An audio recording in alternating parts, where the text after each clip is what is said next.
असांजे बिरादर मोहतरम साईं अब्दुल लतीफ़ रहमतुल्लाह अलैह। अल्लाह ताला संदस क़बर जे मथा रहमत फरमाए।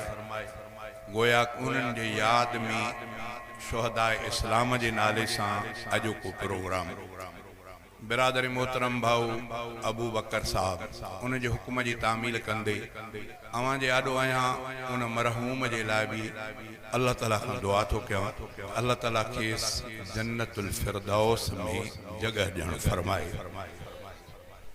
बुजुर्गनि लिखियो आहे त ॿ दुआऊं ॿिनि दुआउनि में घुरंदा त आम आहियूं पर हिक हिक लफ़्ज़ जो इज़ाफ़ो। हिकिड़ी दुआ घुरंदा आहियूं त अल्लाह असां सभिनी खे जन्नत में जाइ ॾे। अल्लाह असांजे मौत जेके फौत थी वियल आहिनि उन्हनि खे जन्नत में जाइ ॾे। किताबनि वारनि लिखियो आहे त तव्हां इन में हिकिड़ो लफ़्ज़ वधायो अल्लाह असांजे मुअलनि खे जन्नतुल फिरदौस में जाइ ॾे। जन्नतुल फिरदौस जी तलब। ॿियो औलाद जे लाइ दुआ घुरंदा आहियूं त अल्लाह असांखे औलाद ॾे। जिन खे औलाद नाहे उन्हनि खां सिक औलाद जी पुछो त केतिरी सताईंदी आहे उन अमड़ खे उन अबे खे जिन वटि औलाद नाहे। पोइ किताबनि लिखियो आहे त पोइ तव्हां औलाद जी तलब कयो पर अल्लाह ताला खे अर्ज़ु कयो त रब हबली मिन सालिहीन अल्लाह असांखे औलाद ॾे पर सालिह औलाद ॾे।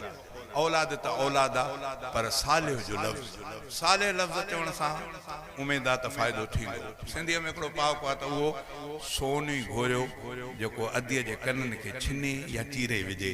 सोन शइ त भली आहे पर अदीअ जा कन उन खां क़ीमती आहिनि उन्हनि खे बन ॾिजे जेके कननि खे चीरे विझे। पोइ चवंदा आहिनि दोस्त त उहा औलाद कहिड़े कम जी जेकी अबे ऐं अम्मा जी बेइज़तीअ जो सबबु बणिजे। अल्लाह अहिड़ी औलाद खां महफ़ूज़ फरमाए। अल्लाह ताला औलाद सभिनी खे ॾे पर सालिह औलाद। अॼु उन सालिह औलाद जो तव्हांजे आॾो ही प्रोग्राम आहे। बिरादर मोहतरम साईं अब्दुल लतीफ़ साहब पंहिंजे बच्चे जो नालो अबू बकर रखियो। अॼु अबू बकर पंहिंजे अबे खे अहिड़े प्रोग्राम सां पियो यादि करे। अल्लाह खां दुआ थो कयां त अल्लाह ताला सभिनी जे औलाद खे सालिह बणाए।